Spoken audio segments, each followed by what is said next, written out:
என் சத்துருக்கள் எல்லாம் ஜீசஸ், என் சத்துருக்கள் எல்லாம்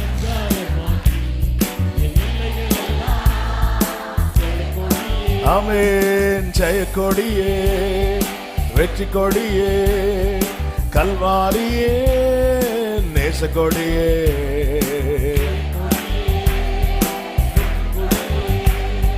கல்வாரியே ஆமென். என் கைகளை உயர்த்தி நீரையா என் இயேசையா,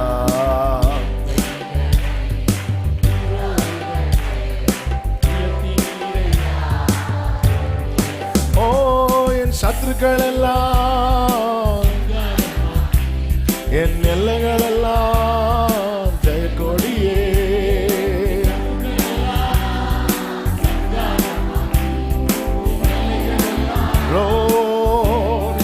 ஆமென். ஜெய கொடியே,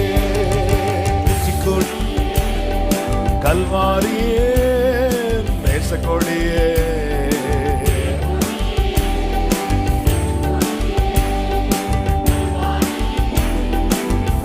என் சத்துருக்கள் எல்லாம், என் சத்துருக்கள் எல்லாம்,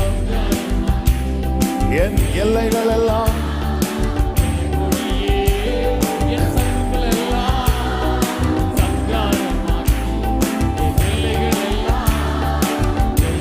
என் சத்துருக்கள் எல்லாம், ஷலபகர பலபலுடர பஷேர பலரா, ஆமென் ஆமென்.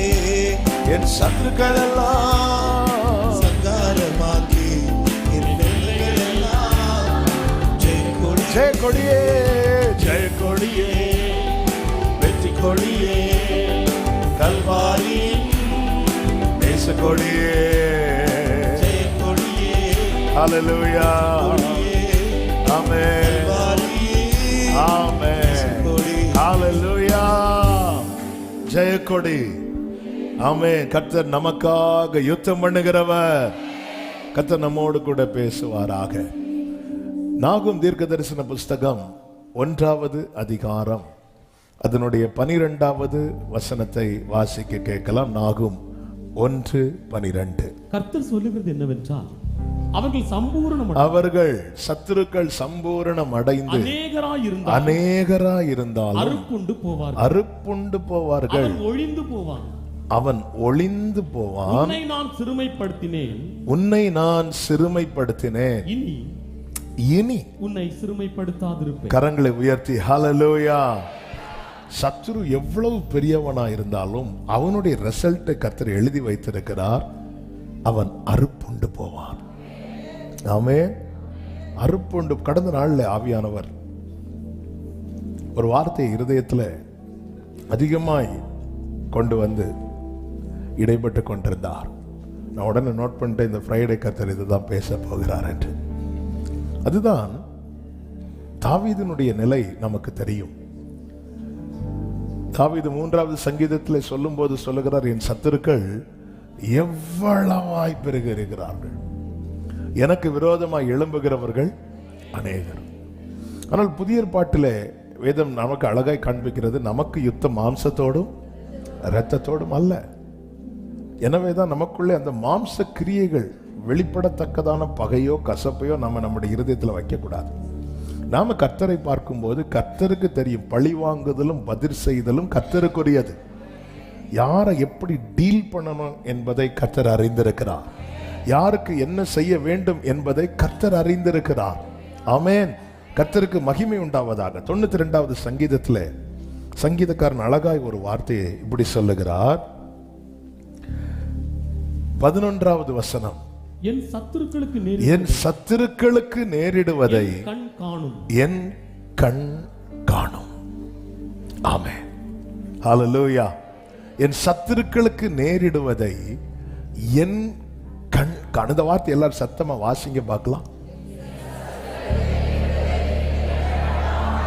இன்னும் வாசிங்க,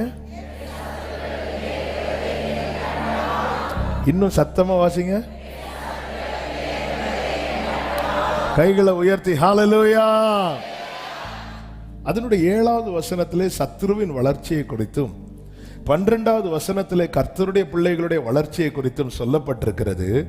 7வது வசனத்திலே துன்மார்க்கர் புல்லை போல தழைத்து அக்கிரமக்காரர் யாவரும் செழிக்கும் போது அது அவர்கள் என்றென்றைக்கும் அழிந்து போவதற்கு ஏதுவாகும். ஆனால் நீதிமானை குறித்து சொல்லப்பட்டிருக்கிறது, நீதிமான் புல்லை போல் அல்ல, அவன் பனையை போல செழித்து லீபனோனில் உள்ள கேதுருவை போல. அல்லேலூயா, அல்லேலூயா. புல்லு ஒரு மழையிலே வளர்ந்துரும், பனை அப்படி கிடையாது. அல்லேலூயா. இன்னைக்கு ஒரு மழையில வளர்ந்தவங்களை பார்த்து நம்ம ஃபீல் பண்ணி, அவன் பக்கத்துல பார்த்து சொல்லுங்க, நீங்க புல்லு கிடையாது, பனை. சிலர் பானை மாதிரி இருந்தாலும்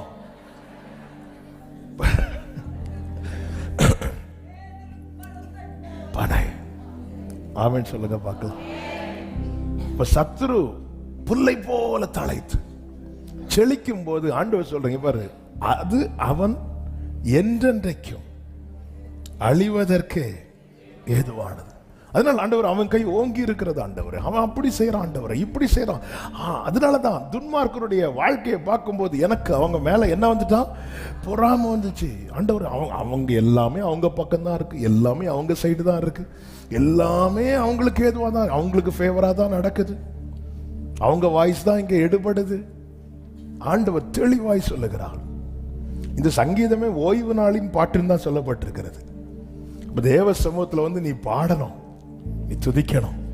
ஆமென், ஹல்லேலூயா. துன்மார்க்கர் செழிக்கிறதும் தழைக்கிறதும் அது எல்லாமே அவர்கள் என்றென்றைக்கும் அழிந்து போவதற்கு.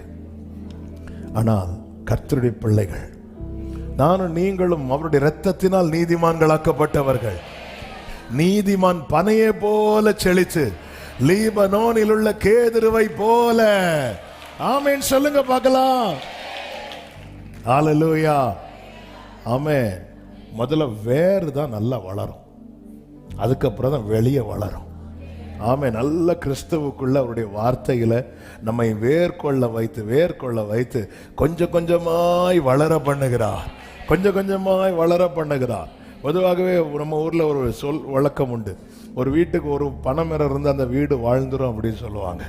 ஆமென். கர்த்தர் நம்மை வாழ்ந்திருக்க செய்கிறது மாத்திரமல்ல, நம் மூலமாய் அநேகர் வாழும்படியாக கர்த்தர் நம்மை நிலைநிறுத்தி வளர்ச்சி கொண்டு வருகிறார். ஆமென் சொல்லுங்க பார்க்கலாம். இதற்காக நம்மை பண்படுத்தும்படிக்கு சில பாதைகள் வழியாய் தேவன் நம்மை நடத்துகிறார். ஆனால் தேவனால் நடத்தப்படுகிறவனுக்கு விரோதமாய் சத்துரு எழும்பும் போது அவனுடைய நம்பிக்கை எதுவா இருக்கும் தெரியுமா? கர்த்தருடைய சமூகத்திலிருந்து சொல்லுகிறான். ஓய்வு நாள் பாட்டல்லவா, கர்த்தருடைய சமூகத்திலிருந்து சொல்லுகிறான், என் சத்துருக்களுக்கு நேரிடுவதை என் கண் காணும். அவங்க என்ன பார்க்க விரும்புறாங்க? இவன் எப்பொழுது சாவான், இவன் பேர் எப்பொழுது அழியும், இப்படி அவங்க பார்க்க விரும்பும் போது கர்த்தருடையவன் சொல்லுகிறான், என் சத்துருக்களுக்கு நேரிடுவதை. எத்தனை பேர் நம்புறீங்க? எத்தனை பேர் விசுவாசிக்கிறீங்க? ஹல்லேலூயா. அதனாலதான் ஆண்டவர் சொல்லுகிறார், நம்மை ஆலயமாய் தெரிந்தெடுத்தவர் சொல்லுகிறார், நமக்குள் வாசம் பண்ண விரும்பி நம்மை தெரிந்தெடுத்தவர் சொல்லுகிறார், உன்னை தொடுகிறவன் என் கண்மணியை தொடுகிறான். அப்போ இப்படி ஒரு வார்த்தையை கர்த்தர் சொல்ல வேண்டுமானால் ஒரு காரியம் சிம்பிளா நமக்கு புரிகிறது. என்ன அப்படின்னா, என் பிரச்சனைய அவர் பிரச்சனையா பார்க்கிறார். ஆமே. தாவீது இங்கே சொல்லுகிறான், என் சத்துருக்களுக்கு நேரிடுவதை என் கண் காணும். தேவ பிள்ளைகள், இப்படிப்பட்ட நம்பிக்கைய நம்ம அறிக்கை இடுகிறதுல அசைவில்லாமல் உறுதியா இருக்கணும். இதே சங்கீதக்காரன் 54வது சங்கீதம் அதனுடைய 7வது வசனத்துல இப்படி சொல்லுகிறார், அவர் எல்லா நெருக்கத்தையும் நீக்கி என்னை விடுவித்தார், என் கண் என் சத்துருக்களில் நீதி சரி கட்டுதலை கண்டதே. அங்க என்ன சொன்னார்? காணும் என்றார். இங்க என்ன சொல்றார்? கண்டது. தேவ சமூகத்தில் நம்பிக்கையோடு சொல்லுகிற ஒவ்வொரு வார்த்தையும் ஆமே நம்முடைய கண்கள் காணும். விசுவாசம் என்பது என்ன? காணப்படாதவைகளின் நிச்சயம். சத்துருக்கள் பெருகிட்டு இருக்கும் போது தாவீது சொல்லுகிறார், என் சத்துருக்களுக்கு நேரிடுவதை என் கண் காணும். காணும் என்று சொன்னதை அவன் கண்கள் காணும்படி கர்த்தர் கிருபை செய்தார். இன்னைக்கு போராடுகிற இந்த பிரச்சனை, இந்த போராட்டம், ஆமா, இதனால எனக்கு நேரிடுவதல்ல, எனக்கு விரோதமா எழும்புகிற இந்த பிரச்சனைக்கு நேரிடுவது, இந்த போராட்டத்துக்கு நேரிடுவதை என் கண்கள் காணும். கர்த்தர் சத்துருக்களுக்கு செய்கிற காரியம் தேவ பிள்ளைகளுக்கு விரோதமா எழும்புகிறவைகளுக்கு நமக்கு நன்றாய் தெரியும். ஆமீன். எரிகோ கோட்டை எவ்வளவு பெருசா எழும்பி நின்னுச்சு தெரியுமா? எரிகோ கோட்டை இவங்க வரக்கூடாது என்று கட்டப்பட்டதல்ல, அது ஏற்கனவே கட்டப்பட்டது. யாருமே வரக்கூடாது என்று கட்டப்பட்ட கோட்டை தான் எரிகோ கோட்டை.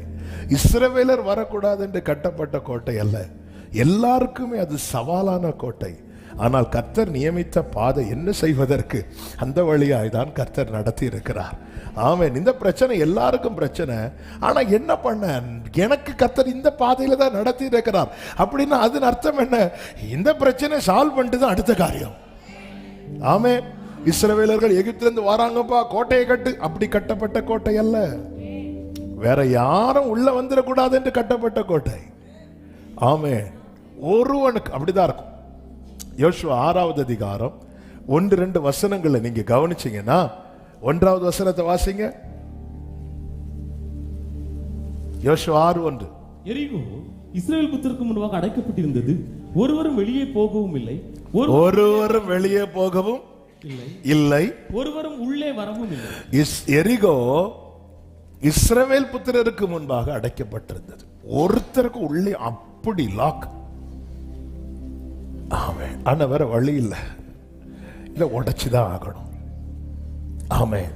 எரிகோ இருக்கிற இடம் எதுன்னு பார்த்து அடிக்க போகல, இவங்க போற வழியில எரிகோ பெரிய தடையா இருக்கு. ஹல்லேலூயா, ஹல்லேலூயா.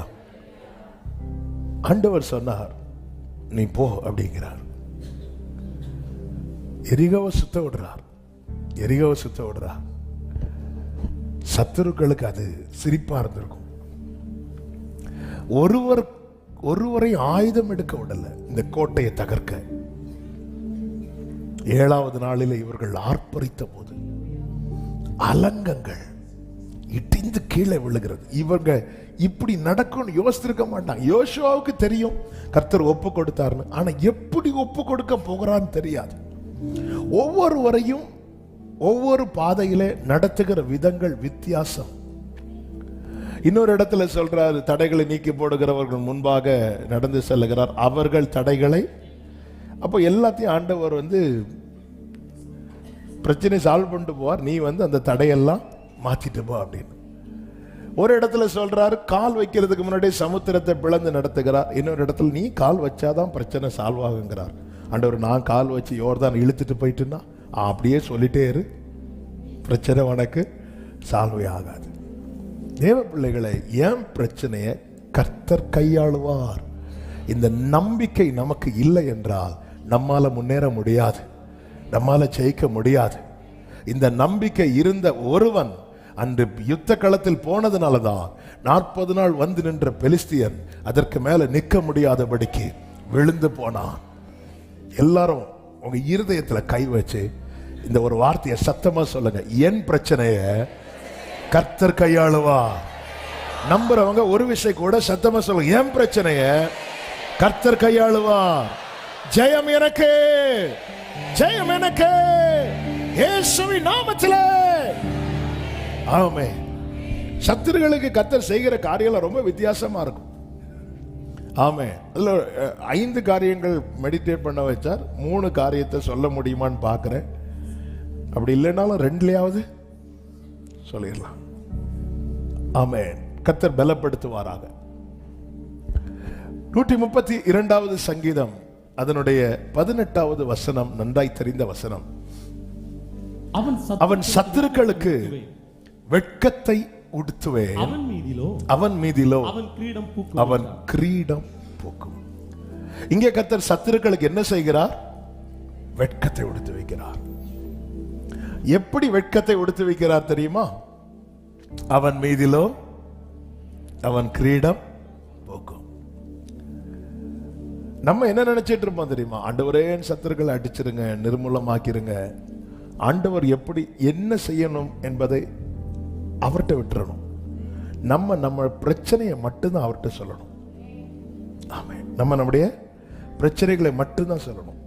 இங்கே கர்த்தர் என்ன செய்கிறார் தெரியுமா? சத்துருவை எப்படி வெட்கத்துக்கு உட்படுத்துகிறார் என்றா, சத்துரு யாரை பகைத்தானோ, யாரை நிர்மூலமாக்க நினைத்தானோ, யாரை நாசம் பண்ண நினைத்தானோ, அவர்கள் கண்களுக்கு முன்பதாக அவனை உயர்த்தி, அவனை மேன்மைப்படுத்தி.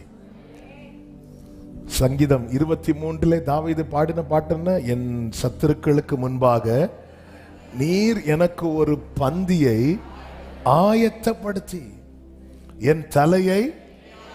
எல்லாரும் பார்த்துட்டு இருக்கிறாங்க. இதை தியானிக்கும் போதே உடனே என் மைண்ட்ல வந்தது, ஆண்டவர் கொண்டு வந்தது மொர்தெகாய் ஆமான். நன்றாய் தெரிந்த சம்பவம். இந்த ஆமான் மனசுல இருந்தது ஃபுல்லாவே மொர்தெகாயின் நாசம்.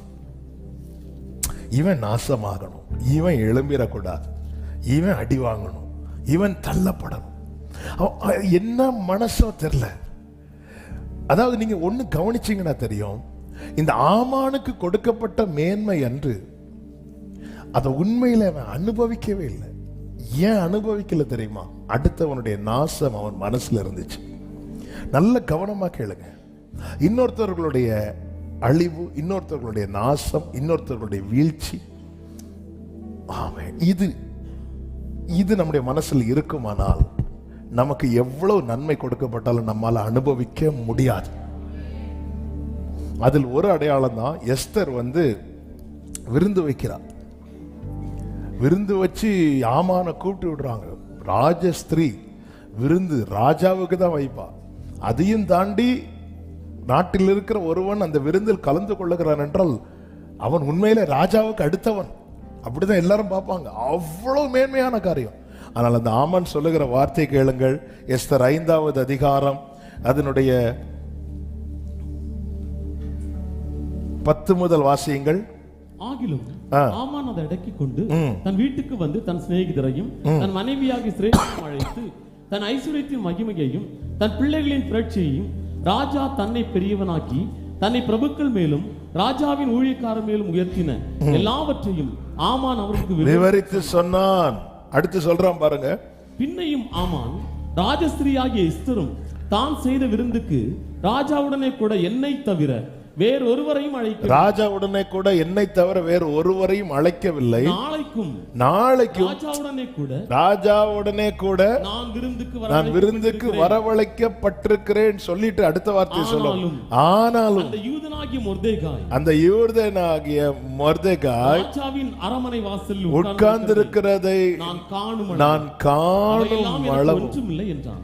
அவையெல்லாம் எனக்கு நீ என்ன கொடுத்தாலும் எனக்கு நிம்மதியே இல்லை. இது ஒரு மோசமான வியாதி.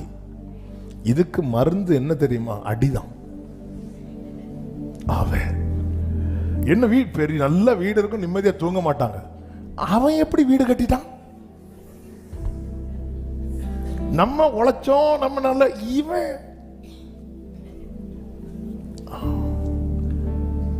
இவங்க எப்படி பைக் வாங்கிட்டாங்க? இவங்களுக்கு கார் இருக்கும்.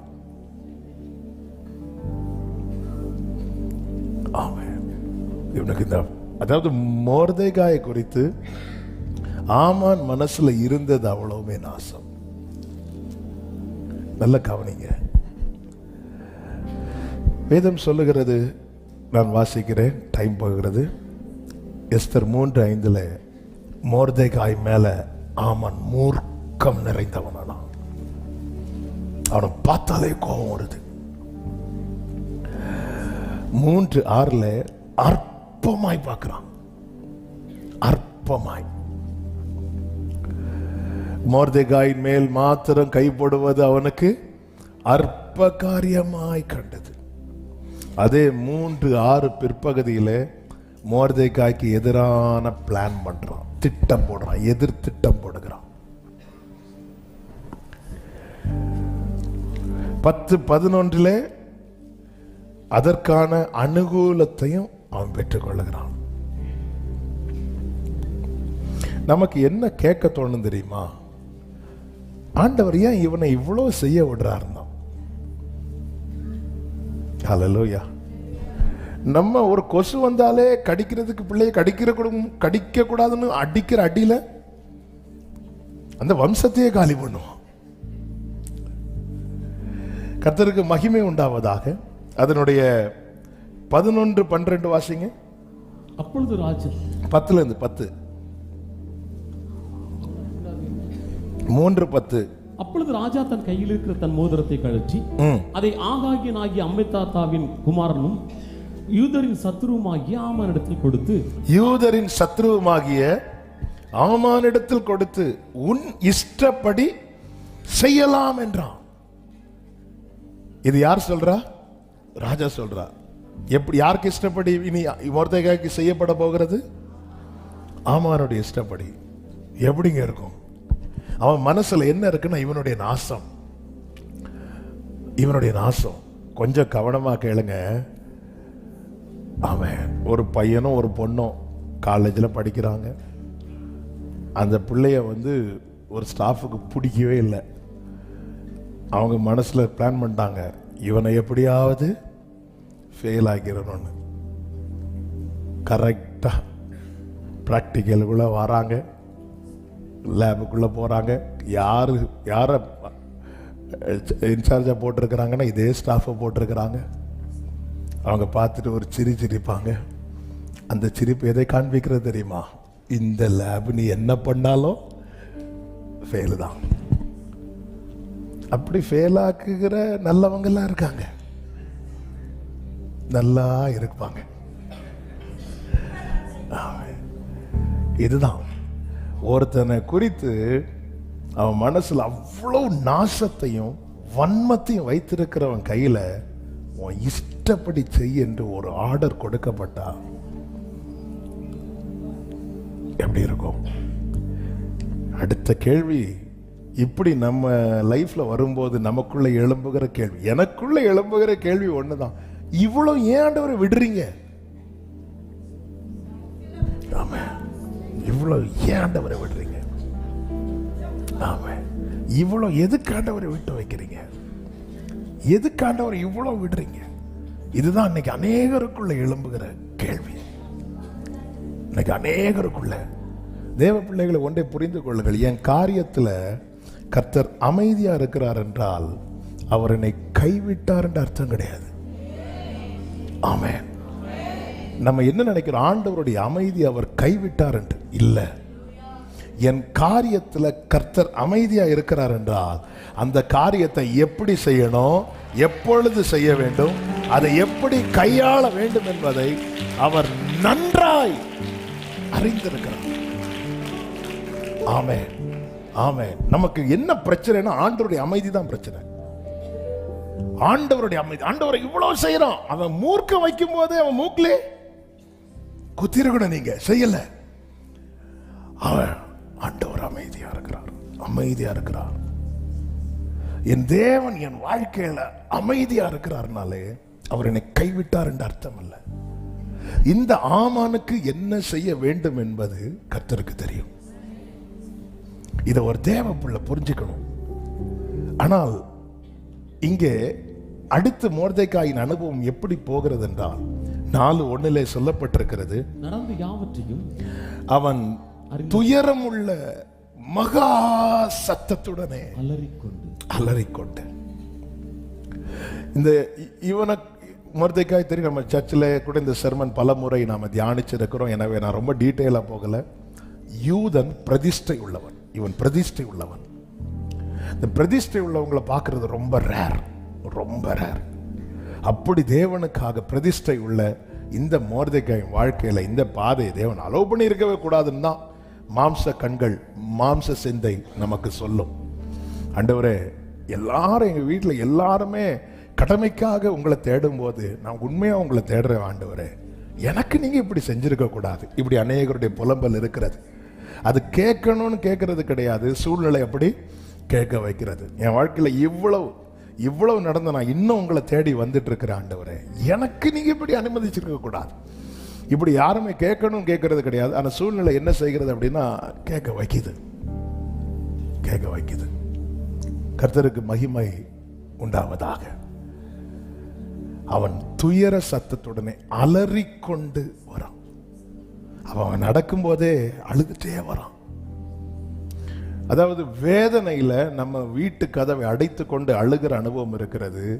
வீட்டை விட்டு வெளியே வரும்போது அந்த அழுகை அடக்க கூடாமல் நடக்கிற அனுபவம் இருக்கிறது. அதெல்லாம் அதுக்கு ஆறுதலின் வார்த்தைகள் அது யாரிடத்திலும் கிடையாது. அழுதுட்டே தான் வருவாங்க. நடக்கும்போது அழுதுட்டே போவாங்க. எத்தனை பேருக்கு அழணுங்கிறதுக்காகவே பைக் எடுத்துட்டு வெளியே போறவங்க உண்டு. அழுதுட்டே போவாங்க. சிலர் வண்டி எடுத்து எங்கேயோ கொண்டு போய் விட்டுட்டு இருந்து ஓன்னு அழுவாங்க. அழுதுட்டே இருப்பாங்க. ஆமென். யார் இவன்? கர்த்தருக்காக கர்த்தரை மட்டும்தான் வணங்குவேன், வேற எதையும் வணங்க மாட்டேங்கிறதுக்காக பாதிக்கப்பட்டவன். கர்த்தரை மட்டும்தான் ஆராதிப்பேன், வேற ஒன்றை ஆராதிக்க மாட்டேன் என்பதற்காக பாதிக்கப்பட்டவன். அந்த ஆமானுக்கு முன்னாடி மட்டும் கொஞ்சம் தலையை வணங்கி இருந்தா இந்த பிரச்சனையே வந்திருக்காது. ஆமென்.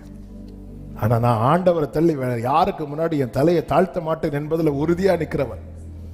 அது நிமித்தம் இப்ப பாதிக்கப்பட்டு இப்பொழுது அவனுடைய நிலை எப்படி இருக்கிறது தெரியுமா? ஆராதிக்கிறவன் அலறிக்கொண்டு போகிறான். மகா சத்தத்தோட ஆராதிக்கிறவன் துயரமான சத்தத்தோட அலறிக்கொண்டு போகிறான். இதுதான் அவனுடைய நிலை. இந்த நிலையில ஏதாவது மாற்றம் இருந்ததா என்று கேட்டால் மாற்றம் இல்லை. 5 கடைசியிலே சொல்லப்பட்டிருக்கிறது.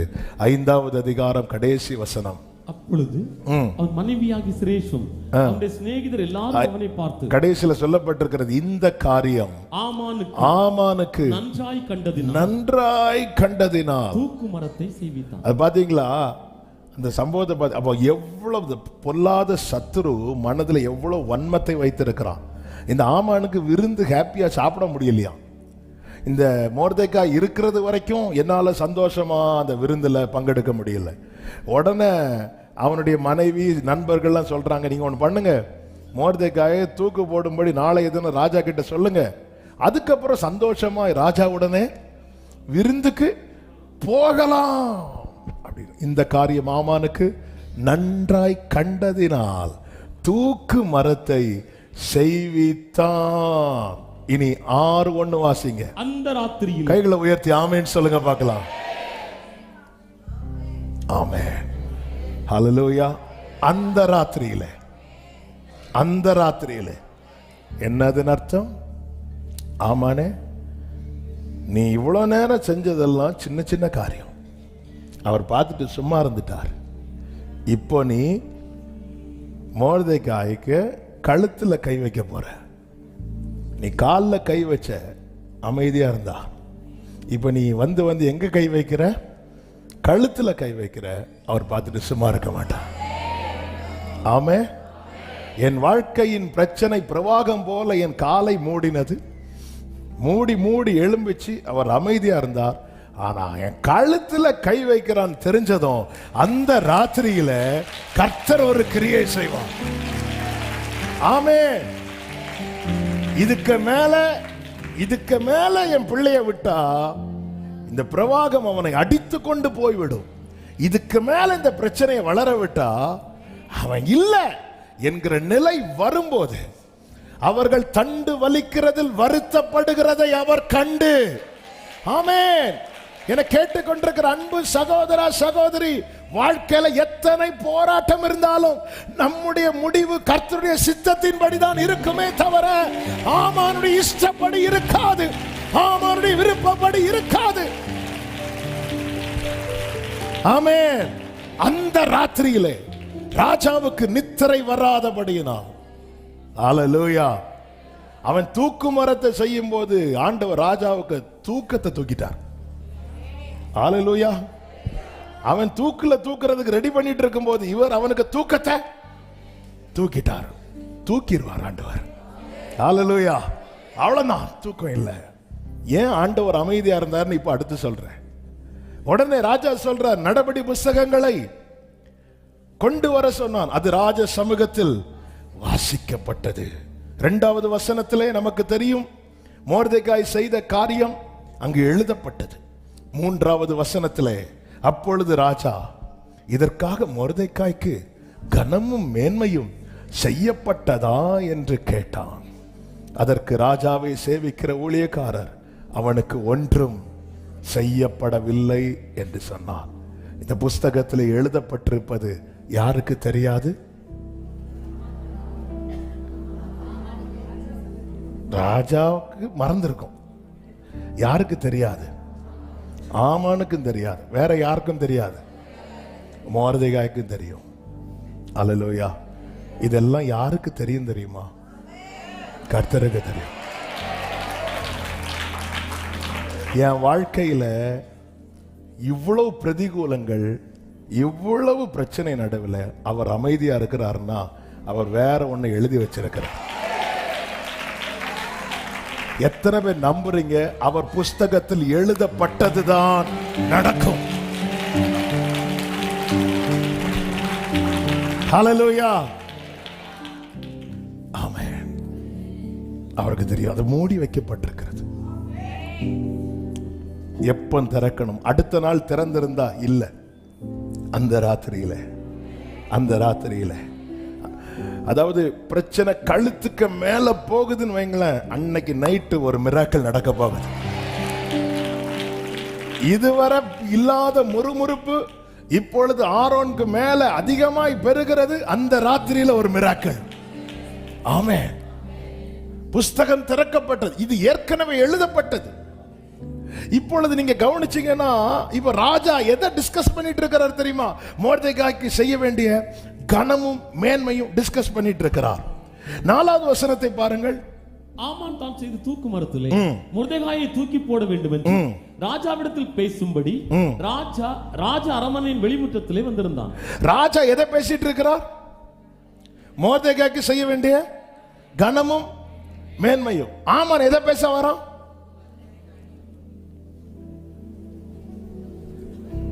ஆமான் எதை பேச வரான்? மொர்தெக்காய்க்கு செய்ய வேண்டிய அழிவும் நாசமும். ராஜா என்ன பேசிட்டு இருக்கிறார்? மொர்தெக்காய்க்கு செய்ய வேண்டிய கனமும் மேன்மையும். ஆமான் என்ன பேசிட்டு இருக்கிறான்? மொர்தெக்காய்க்கு செய்ய வேண்டிய அழிவும் நாசமும். சாத்தான் என்ன சொல்லிட்டு இருக்கிறான்? இவன் எப்பொழுது சாவா, இவன் பேர் எப்பொழுது அழியும் என்று. கர்த்தர் என்ன பேசிட்டு இருக்கிறார்? உன்னை வாளாக்காமல் தலையாக்குவேன், கீழாக்காமல். உலகம் இன்னைக்கு உன்னை என்ன சொல்லிட்டு இருக்கு?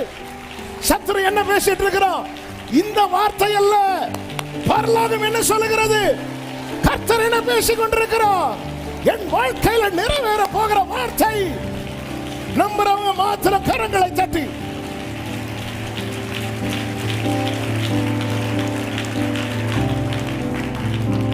ஆனா நம்ம மனசுல இருக்கிறது ஆமானின் வார்த்தையா, ராஜாவின் வார்த்தையா?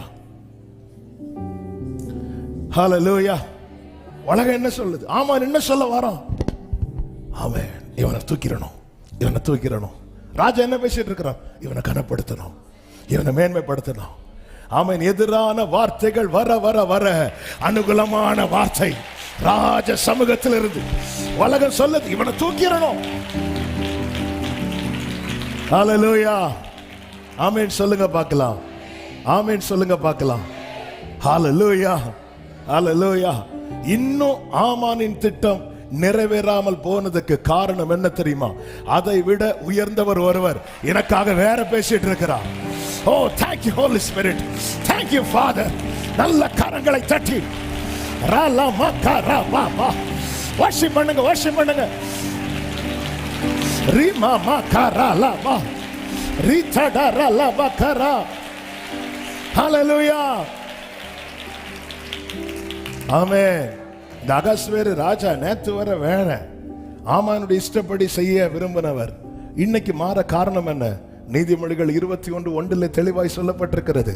ராஜாவினுடைய இருதயம், ஆமென், அந்த வசனத்தை வாசிங்க. ராஜாவின் இருதயம் கர்த்தரின் கையில் நீர் கால்களை போல் இருக்கிறது, அதை தமது சித்தத்தின்படி.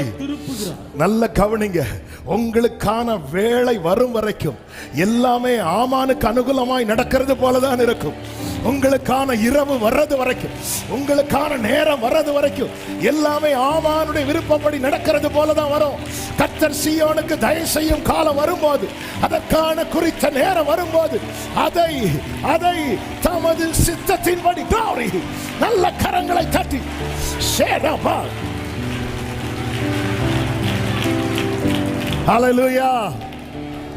3வது அதிகாரத்தில் ஆமான் இஷ்டப்படி செய்ய கொடுத்தாச்சு. அப்போ எனக்கான வேலை வர்றது வரைக்கும் யார் இஷ்டப்படி எல்லாம் நடக்கும்? அந்த பாதை தான் கண்ணீரின் பாதை. இந்த இடத்துல உங்கள் கண்ணீர் ரொம்ப முக்கியமானது, உங்கள் கதறல் ரொம்ப முக்கியமானது, உங்க உபவாசம் ரொம்ப முக்கியமானது, உங்க ஜெபம் ரொம்ப முக்கியமானது. உங்களுக்கான வேலை வரும்போது தெற்கத்தி வெள்ளங்களை திருப்புவது போல ஜீசஸ் ஜீசஸ். ஹல்லேலூயா ஹல்லேலூயா. ஆமான் ஒன்னு பேச வரா, அவனை தூக்கணும். ராஜா இன்னொன்னு பேசுறார். ஹல்லேலூயா. ஆமான் என்ன பேச வரா? இவனை தூக்கு மரத்தில் வைக்க. ராஜா என்ன பேசுறார்? இவனை தூக்கி குதிரையில வை. ஹல்லேலூயா. ஆமான் என்ன பேச வரான்? இவன் கழுத்துல கயிற மாட்டு. ஆமாம். ராஜா என்ன பேசுறார்? இவன் தலையில கிரீடத்தை வை. எது நடந்துச்சு? எது நடந்துச்சு? எது நடந்துச்சு? ஆமான் சொன்னதா ராஜா சொன்னதா? சபையே, உன் வாழ்க்கையில சத்துரு சொல்வதல்ல, கர்த்தர் சொல்வதே நடக்கும்.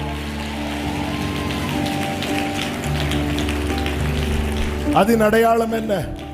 இன்னும் கர்த்தர் ஜீவனோடு வைத்திருக்கிறார், இன்னும் ஜீவனோடு வைத்திருக்கிறார், இன்னும் ஜீவனோடு வைத்திருக்கிறார். ஆமான் எவ்வளவு மூர்க்கம் கொண்டான், தொட முடியலையே. ஹல்லேலூயா. இன்னும் ஜீவனோடு வைத்திருக்கிறார். வேதம் சொல்லுகிறது, ராஜா கனம் பண்ண விரும்புகிற மனுஷனுக்கு என்ன செய்ய வேண்டும், என்ன செய்ய வேண்டும்?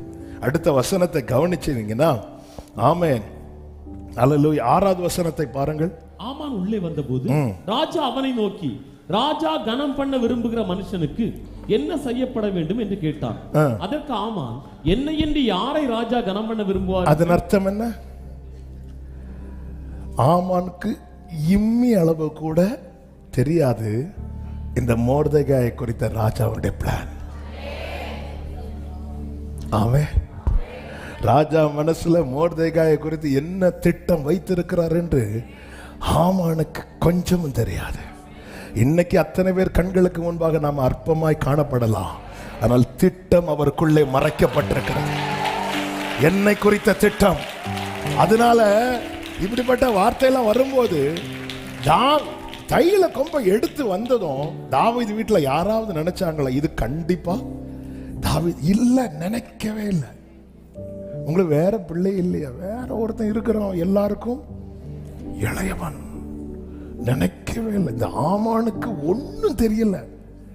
அவனை பொறுத்த வரைக்கும் அந்த வாசல்ல உட்கார்ந்து இருக்கிறாங்க பாரு, ரெட்டு உடுத்தி கொண்டு இருக்கிறான், சாம்பல்ல உட்காந்து ஓன்னு அழு. நாளையோட உன் கதை முடியும். இல்ல, ஒரு தேவப்புள்ள அழுதான்னா ஆமான் கதை தான் முடியும். ஹல்லேலூயா ஹல்லேலூயா. இந்த மொர்தெகாய் ஆமான்ட்ட அழல, இந்த மொர்தெகாய் ராஜாட்ட அழல, இந்த மொர்தெகாய் எஸ்தர்ட்ட அழல. கண்ணீரை கணக்கில் வைத்து பதிலளிக்கிற ஒருவர் இருக்கிறார். ஹல்லேலூயா ஹல்லேலூயா. ஆமென். சத்துருவின் கை ஓங்குறது போல இருக்கும்போது ஒரு தேவ பிள்ளையினுடைய கண்ணீர் ரொம்ப முக்கியம். அந்த கண்ணீரை எங்க வடிக்கிறோம் என்பதில் ரொம்ப கவனம் தேவை. உன் கண்ணீரை சிதற விட்டுறாத, தேவையில்லாத இடத்துல சிந்த விட்டுறாத.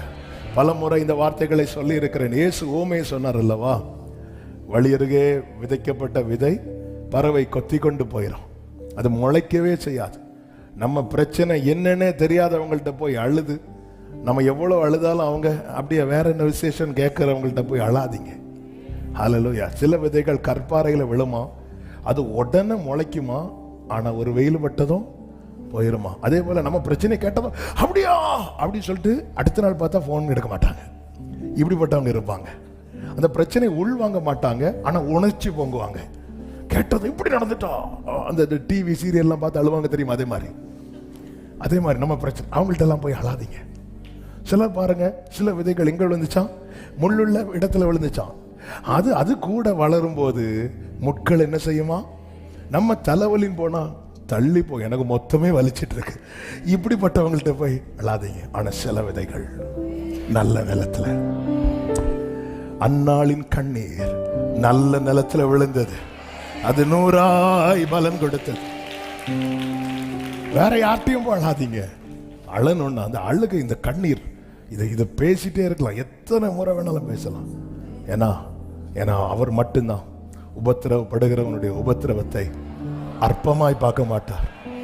ஆமே, அல்ல வேற எல்லாருமே அற்பமா பார்ப்பாங்க. எதுக்கு சும்மா போட்டு அழுதுட்டு இருக்கிறான்? இப்ப ரெட்டு உடுத்தி கொண்டிருக்கிறான் பாரு. எஸ்தர் கூட அற்பமாய் பார்த்தார். எஸ்தர் கூட ஏன் இப்படி இருக்கிறீங்கன்னு கேட்கல, உங்க அரண்மனையில இருந்து ஒரு ட்ரெஸ்ஸை கொடுத்து விடுறா. ஆமே, நான் ட்ரெஸ்ஸுக்காக அழுறேன்னு உனக்கு நினைக்கிறியா? இல்ல, இந்த காலத்துல நீ மௌனமா இருந்தா யூதருக்கு ரட்சிப்பு. எஸ்தரை வளர்த்து விட்டது யாரு? மொர்தெகாய். என்ன அவர் இந்த ட்ரெஸ்ஸா போட்டிருக்கிறாரு, அப்படிதான் பாக்குறாங்க. அவர் இந்த பிரச்சனையில இருக்கிறார், அப்படி யாரும் பார்க்க மாட்டாங்க. இந்த உலகம் அப்படிதான். ஆனா அவருக்கு மட்டும்தான். ஏன் அழுறோம்? எதுக்காக அழுறோம்? ஆமா, நம் உபத்திரவத்தை அவர் பார்க்கவே பார்த்து, கூப்பிடுதலை கேட்கவே கேட்டு, வேதனைகளை அறிந்திருக்கிற கர்த்தர் உன் அலறல் எல்லாம் ஆர்ப்பரிப்பாய் மாறும், உன் புலம்பல் எல்லாம் சந்தோஷமாய் மாறும். உலகம் எதை பார்க்குது? அவர் என்ன ட்ரெஸ் போட்டிருக்கிறாரு, இந்த கல்யாண வீட்டுக்கு இப்படியா வர்றது? ஆமென், ஹல்லேலூயா, ஹல்லேலூயா, ஆமென். இப்படிதான் ஒரு தம்பி ஸ்கூல்ல அவங்க அம்மாவை பேரண்ட்ஸ் மீட்டிங் கூட்டிட்டு போயிருக்கிறான். அவங்க அம்மா நார்மலாக போயிருக்காங்க. போயிட்டு வந்தோன்னு இவன் ஒரே சண்டையான் வீட்டில். ஒரு நல்ல சாரி கொடுத்துட்டு வரக்கூடாது, என் ஃப்ரெண்ட்ஸ் எல்லாம் பார்த்து பாட்டியான்னு கேட்குறாங்க. அதான் கூட்டேன், இவாப்பா இவா, உங்கள் அம்மா கல்யாண ஃபோட்டோ பார்த்துருக்கிறியா நீ? நான் பார்த்துருக்கேன். எப்படி இருப்பாங்க? சூப்பராக இருப்பாங்க. உன்னை பெத்த ஒரே காரணத்தினால எப்படி ஆயிட்டாங்க. எப்போ நீ வந்தியோ இப்படி இவங்களுக்கெல்லாம் வேற பதில் இல்லை.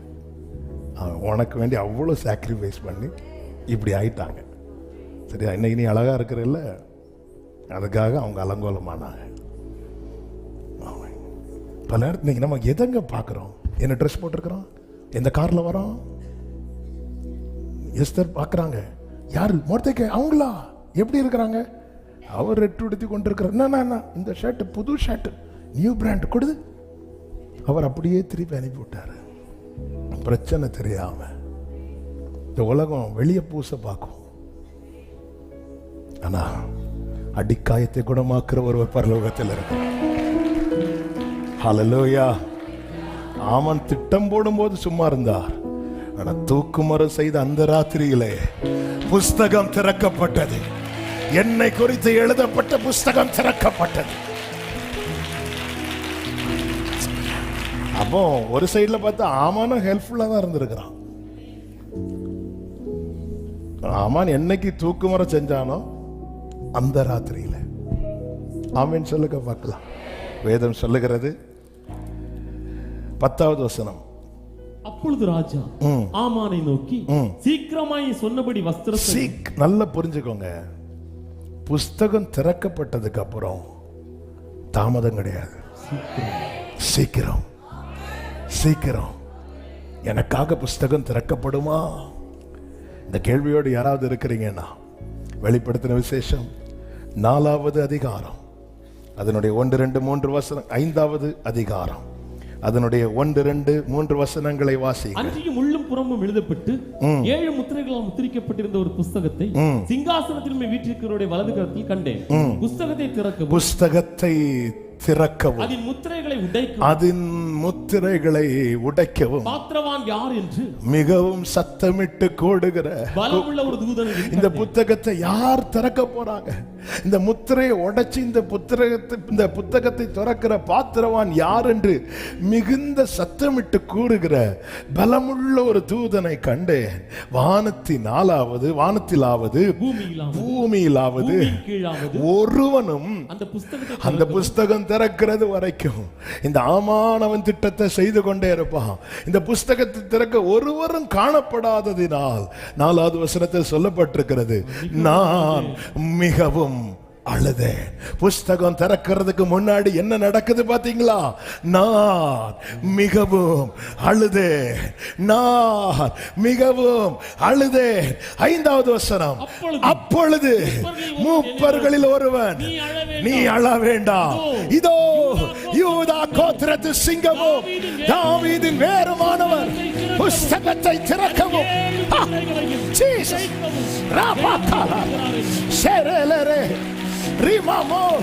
என் வாழ்க்கையில அந்த அழுகையின் பள்ளத்தாக்கு உச்சத்தை நான் அடையும் போது எனக்காக புஸ்தகம் திறக்கப்படும். ஹல்லேலூயா. அந்த ராத்திரியில ராஜாவுக்கு தூக்கத்தை தூக்கிட்டார். தூக்கத்தை தூக்குனது ராஜா, புஸ்தகத்தை தூக்கினார். ராஜாவினுடைய இருதயம் அவர் இஷ்டப்படி திருப்புவார். உங்க வேலை வர்றது வரைக்கும் தான். இன்னைக்கு சில உள்ளங்கள் உங்களுக்கு விரோதமாய் கடினமா இருக்கு. உங்களுக்கான நேரம் வரும்போது எவர்கள் உனக்கு விரோதமாய் கூடினார்களோ, நம்புறவங்க கைகளை உயர்த்தி ஆமென் சொல்லுங்க பார்க்கலாம். சில உள்ளங்களோடு பரிசுத்த ஆவியான ஒரு தீர்க்க தரிசனமாய் பேசிக் கொண்டிருக்கிறதை நாவில உணர்கிறேன். ஆமென். ஹல்லேலூயா. இருதயத்தை அப்படி திருப்பிட்டார். ஆமான்ட்டு சொல்றார், நீ சீக்கிரமா செய். ஆமென். ஆமான்ட்டு சொல்ற. பட்சிக்கிறவனிடத்துல இருந்து பட்சண வரும். உடனே ஆமான் என்ன செய்கிறான் தெரியுமா? 11வது வசனம், அப்படியே ஆமான் வஸ்திரத்தையும் குதிரையும் கொண்டு போய் அவனை குதிரையின் மேல் ஏற்றி நகர வீதியில் உலாவும்படி செய்து அவன் மீதிலோ வெட்கத்தை உடுத்துவேன். அவன் மீதிலோ கிரீடம், அவன் சத்துருக்களுக்கு வெட்கத்தை உடுத்துவேன். இப்பொழுது ஆமான வச்சு சொல்ல வைக்கிறான். ராஜா கனம் பண்ண விரும்புகிற மனுஷனுக்கு இப்படி செய்யப்படும். ஆமென். ஹல்லேலூயா. அடுத்த வசனம், பின்பு மொர்தெகாய் ராஜாவின் அரண்மனை வாசலுக்கு திரும்பி வந்தான். ஆமானோ வென்றால் சஞ்சலப்பட்டு முக்காடிட்டு கொண்டு அவன் சத்துருக்களுக்கு கர்த்தர் வெட்கத்தை ஒடுத்து வைப்பார். அவன் சத்துருக்களுக்கு. ஆமென். ஆமென். இதுக்காக மொர்தெகாய் கொடுத்த கிரயம் என்ன தெரியுமா? அழுகை. ஹல்லேலூயா. யாரு காலையும் போய் பிடிக்கல, ஆண்டு சமூகத்துல போய் விழுந்தான். ஆமே. உங்க கண்ணீர்லாம் வீணாகாது. நீங்க அழுதீங்க. இப்ப எந்த நிலைமைக்கு வந்திருக்கிறீங்க? நான் மிகவும் அழுகிற நிலைமைக்கு. அப்பொழுது மூப்பர்களில் ஒருவன் சொல்லுகிறான், பயப்படாத, இந்த புஸ்தகம் அடைக்கப்பட்டு இருக்கு, எனக்கு நம்பிக்கை இருக்கு, இந்த புஸ்தகத்துக்குள்ள என்னை குறித்து எழுதப்பட்டிருக்கு. ஆனா திறந்தாதானே நடக்கும். திறக்கப்படும். தாவீதின் வேரும் தாவீதின் குமாரனுமானவர் இதை திறக்க. ஆமென் சொல்லுங்க பார்க்கலாம். ஹல்லேலூயா. எனக்கு குறித்ததை நிறைவேற்றி முடிப்பவர் நீரே ஐயா, நீரே. ஆமென். எனக்காக செய்து முடிப்பவர் நீரே ஐயா, நீரே. ஆமென். அப்பா உமக்கு நன்றி, ராதே உமக்கு ஸ்தோத்திரம். ஆமென். நல்ல பாடணும்னு தான் தோணுது, கிளாக்கு சம்மதிக்க மாட்டேங்குது. ஆமென். நான் சொன்னேன் 3 சொன்னேன், 1 போதும்னு நினைக்கிறேன், இன்னொன்னு டச் பண்ணிட்டு போயிட்டு வரேன். ஆமென். ஹல்லேலூயா. 2வதாக கர்த்தர் சத்துருக்கள் செய்கிற ஒரு காரியம், அதுல ஒரு வார்த்தை நிச்சயமா உங்களுக்கு பலனா இருக்கும் என நான் நம்புறேன். எனவே அந்த வார்த்தையை சொல்லி ஜெபிக்கலாம். 1 நாளாகமம் 14வது அதிகாரம் வாசிக்க வேண்டாம். அதுல 9 முதல் உள்ள சம்பவங்களை பார்த்தீங்கன்னா, பெலிஸ்தியர் பரவி இருந்தார்கள். பெலிஸ்தியர் பரவி இருக்கிறாங்க. 10வது வசனத்துல தாவீது ஆண்டவர்கிட்ட கேட்கிறாரு, பெலிஸ்தியருக்கு விரோதமாய் போகலாமா? அப்படி கேட்கும்போது கர்த்தர் சொல்றாரு, நீ போ, அவர்களை உன் கையிலே ஒப்பு கொடுப்பேன் என்றார். அவர்கள் பாகால் பிராசீமுக்கு வந்தபோது வேதம் சொல்கிற தாவீது அவர்களை முறியடித்து தண்ணீர்கள் உடைந்து போகிறது போல தேவன் என் கையினால் என் சத்துருக்களை உடைந்து, அதாவது பெலிஸ்தியர்கள் எப்படி இருந்தார்களாம்? பரவி இருந்தார்கள். டேம்ல தண்ணி நல்லா நிரம்பி இருக்கிறது மாதிரி சில நேரத்தில் சத்துருவை அப்படி பரவ விடுவார். டைம் வரும்போது டேம் உடையும். ஆமென், அல்லேலூயா. டைம் வரும்போது டேம் உடையும். தண்ணீர் உடைந்து ஓடுறது தெரியும்ல. என்ன இருக்குல்ல, இந்த கிளாஸ்ல தண்ணி இருக்கு, இது இன்னொரு கிளாஸ்ல என்னால் ஊற்ற முடியும். அப்படி ஊற்றும் போது கொஞ்சம் தண்ணி சிந்தும், இந்த கிளாஸ்ல இருந்து ஊற்றுனதுனால, இதில் கண்ணாட்டம்ல ஊற்றுனது. மீதி நான் ஊற்றும் போது எதில் ஊற்றுறேன்னா அந்த இந்த பாத்திரத்தில் போய் விழும் அந்த தண்ணி. நமக்கு தெரியும் இந்த தண்ணி இங்கே தான் போகும் அப்படின்னு. ஆனால் இந்த கப்பு உடஞ்சிட்டுனா எங்கே போகணுன்னே தெரியாது. ஆண்டவரே, சத்துரு பரவிட்டு இருக்கிற ஆண்டவரே, ஆண்டவர் சொல்ல வெயிட் பண்ணு, டைம் வரும், தண்ணீர் உடைந்து ஓடுகிறது போல. இதுக்காக தாவீது செய்த செயல் என்ன தெரியுமா? அவருடைய வார்த்தைக்காக வெயிட் பண்றான். அதாவது வாக்குத்தத்தம் நமக்கான சுதந்திரமானால் அவருடைய ஆலோசனை அதை அடைவதற்கான வழி. இன்னைக்கு எல்லாருக்கும் வாக்குத்தத்தம் தான் கேட்கிறாங்க, ஆலோசனை கேட்க மாட்டேங்கிறாங்க. அதனால என்ன தெரியுமா, இருக்கு அங்க இருக்கு, எப்படி போகணும்னு தான் தெரிய மாட்டேங்குது. ஹல்லேலூயா, ஆமென். 1ஆம் தேதி வாக்குத்தத்தம் நிறைய பேர் கேட்பாங்க, 2ஆம் தேதி ஆலோசனை கேட்க மாட்டாங்க. இருக்கு, அங்க இருக்கு, ரைட் இருக்கு, எப்படி போகணும் அதுதான் தெரிய மாட்டேங்குது. எல்லாருக்கும் எல்லாம் இருக்குங்க. ரட்சிக்கப்பட்ட அழைக்கப்பட்ட ஒவ்வொருவருக்கும் சுதந்திரிப்பதற்கான வாக்குத்தத்தங்கள் இருக்கிறது. அதை அடைவதற்கு கேட்கிற ஆண்டவரே, நான் போலாம் ஆண்டவரே. இப்போ பாருங்க, கர்த்தருக்கு மகிமை உண்டாவதாக. தாவீதை கொண்டு தேவன் என் கையினால் சத்துருக்களை உடைந்து போக பண்ணினார் என்றார்.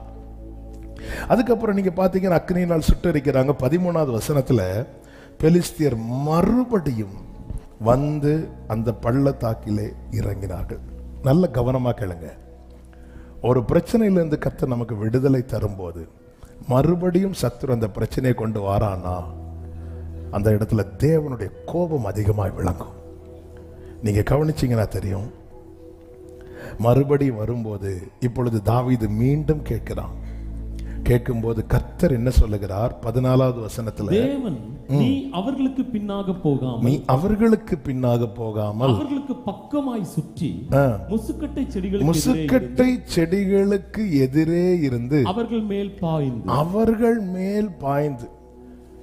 ஒரு மொழிபெயர்ப்புல மல்பரி ட்ரீன்னு கொடுக்கப்பட்டிருக்கிறது, இன்னொரு மொழிபெயர்ப்புல பால்சம் ட்ரீ அப்படின்னு கொடுக்கப்பட்டிருக்கிறது. அந்த ட்ரீ வந்து கிறிஸ்மஸ் ட்ரீ மாதிரி இருக்கும். மல்பெரி செடி நீங்க பார்த்துருப்பீங்க, சின்னதாக தான் இருக்கும்.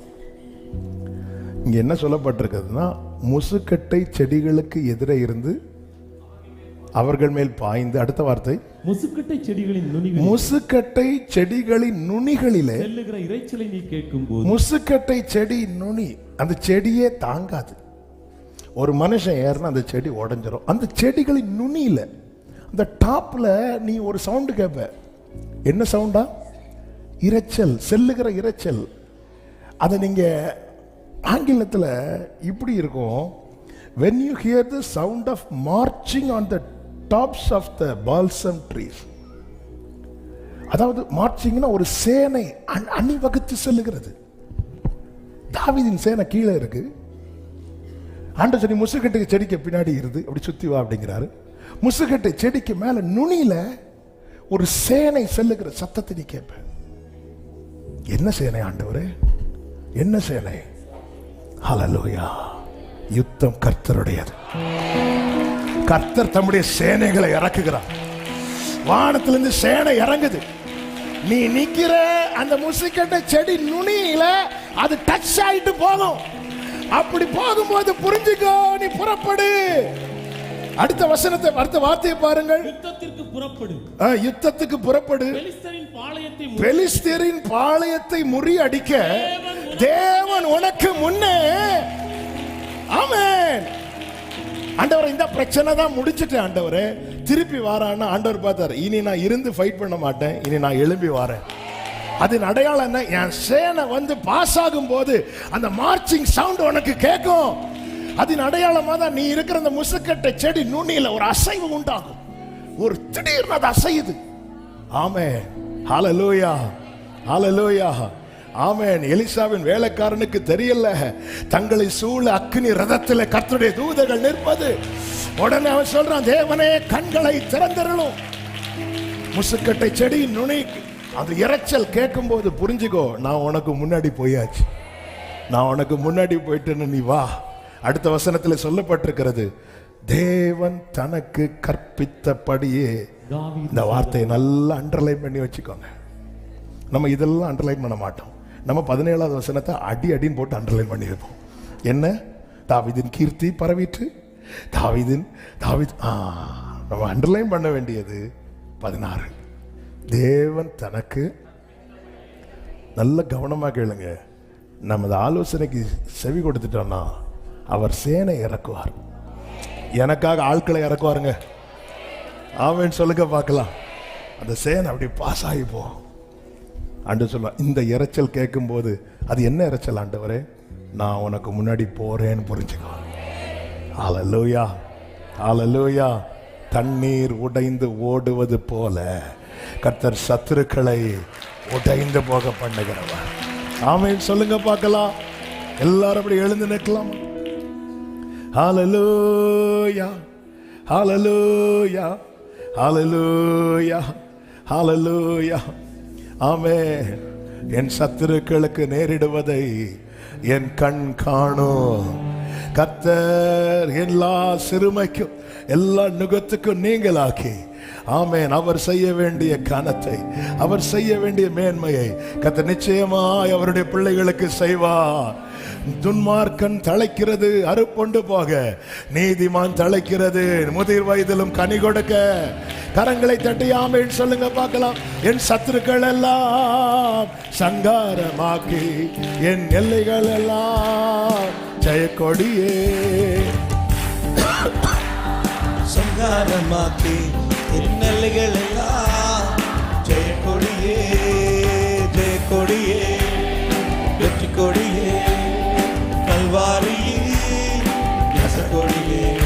ஆமென். கொடியே, வெற்றி கொடியே, glory, கல்வாரியே, ரசக்கொடியே. ஹல்லேலூயா. என் கைகளை உயர்த்தி நீரையா. ஆமென். என் கைகளை உயர்த்தி நீரையா.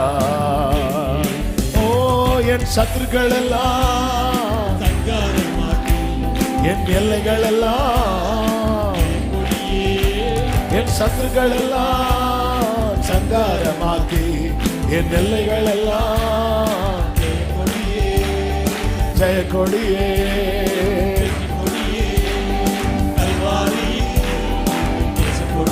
ஹல்லேலூயா.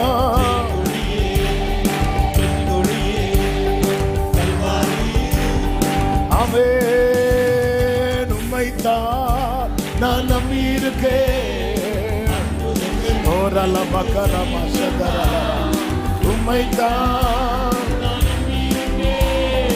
அற்புதங்கள் எனக்கு. உம்மை அல்லாமல் யார் என்னை உயர்த்தக்கூடும்? அதிசயம் நடத்திடுங்க. உம்மை அல்லாமல் யார் என்னை உயர்த்தக்கூடும்? அற்புதம் செய்திடுங்க. ஆமென். ஐஸ்வர்ய கனமுமே உம்மாலே தான் வருகிறது. ஆமானின் வாக்கை குறித்து கலங்காதே. கர்த்தர் சொன்னதுதான் நடக்கும். கர்த்தர் தீர்மானித்ததுதான் நடக்கும். ஆமென். உம்மைத்தான் நான் நம்பியிருக்கேன். அற்புதங்கள் ஹல்லேலூயா. ஓ ரபா ஷதர மகல ரபதர. ஆமென். உம்மை அல்லாமல் யாரை உயர்த்தக்கூடும்? அற்புதம் செய்திடுங்க. அதிசயம் நடத்திடுங்க. உம்மை அல்லாமல்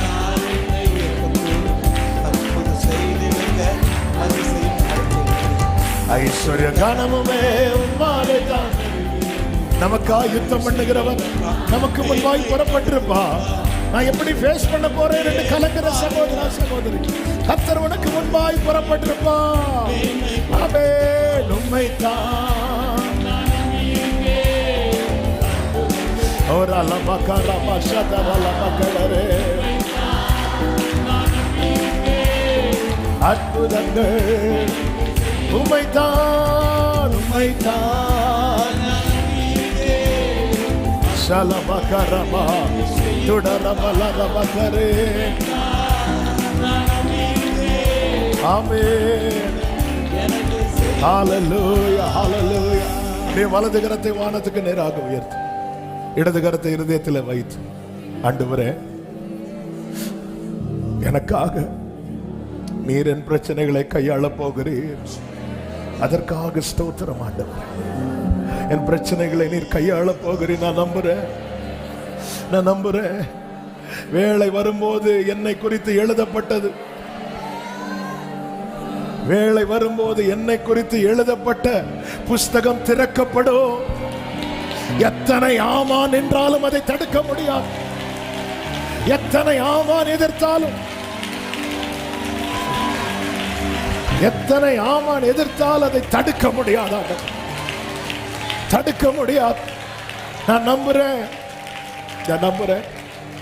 அப்படியே ஒரு விஷயம், உங்க வலது கரத்தை உயர்த்தி ஜெபம் பண்ணுங்க. ஆண்டவரே, என் இருதயத்துல ராஜாவின் வார்த்தை தான் இருக்கணும், ஆமானின் வார்த்தை இருக்கக்கூடாது. என் இருதயத்துல ராஜாவின் திட்டம் தான் இருக்கணும். நான் பல நேரத்தில் அவங்க இப்படி பேசிட்டாங்க, இவங்க இப்படி பேசிட்டாங்க, அவங்க இப்படி சொல்றாங்க, இவங்க இப்படி செய்யறாங்க, இதுதான் ஆண்டவர் நான் நினைச்சு நாள்தோறும் துக்கத்தோடு திரிகிறேன். ஆனா வேளை வரும்போது நீங்க நினைச்சது நிறைவேறும். ஆண்டவரே, நீர் செய்ய நினைத்தது நிறைவேறும். நீர் செய்வதை தடுப்பவன் யார்? அப்படியே ரெண்டு கரங்களை வானத்துக்கு நேரா உயர்த்தி உண்மையா கேளுங்க. ஆண்டவரே, என் இருதயத்துல உங்க வார்த்தை இருக்கட்டும், நீங்க சொன்ன வார்த்தை இருக்கட்டும், நீங்க சொன்ன வார்த்தை இருக்கட்டும், நீங்க சொன்ன வார்த்தை இருக்கட்டும். ஆமென். ஆண்டவரே, சொன்னதை செய்து முடிப்பீர், நீர் முடித்து தீர்க்கும் மட்டும். சொன்னதை செய்து முடிப்பீர், நீர் முடித்து தீர்க்கும் மட்டும். ஆமென். தாவீதுக்கு நான் பொய் சொல்லேன் என்று சொல்லி சொன்னதை நிறைவேற்றி நீர். என் தாவீதுக்கு நான் பொய் சொல்லேன், ஆமென், என்று சொல்லி சொன்னதை நிறைவேற்றி நீர். மறவாமல் நினைப்பவரே ஏசையா, நிறைவேற்றி மறவாமல் நினைப்பவரே,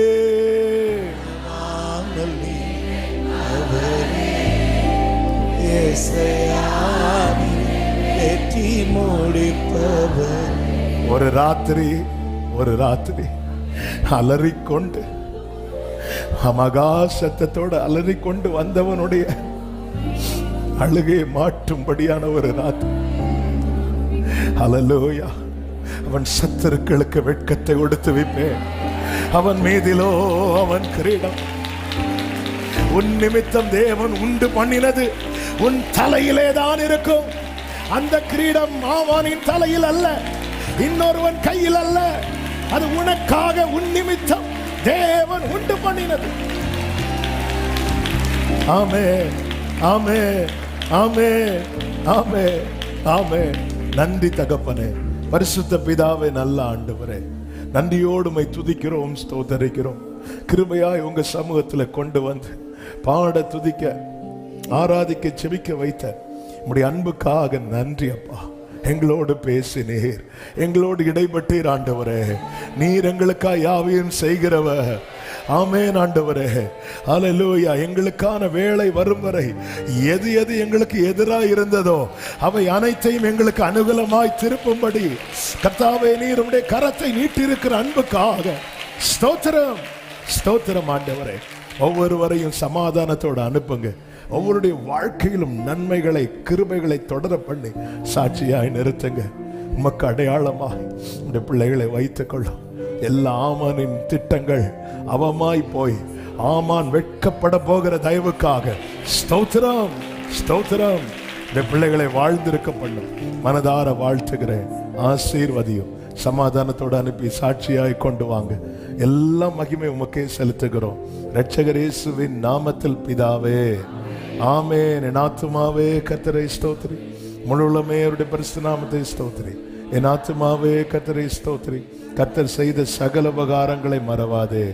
ஆமென். நம்முடைய கர்த்தராகிய இயேசு கிறிஸ்துவின் கிருபையும் பிதாவாகிய தேவனுடைய அன்பும் பரிசுத்த ஆவியானவருடைய ஐக்கியமும் சிநேகமும் பாதுகாவலும் நம் அனைவரோடும் எல்லா பரிசுத்தவான்களோடு கூட கர்த்தருடைய வருகை மட்டும் தங்கியிருப்பதாக. ஆமென். ஹல்லேலூயா. God bless you. கர்த்தர் உங்களை ஆசீர்வதிப்பாராக. ஆமென்.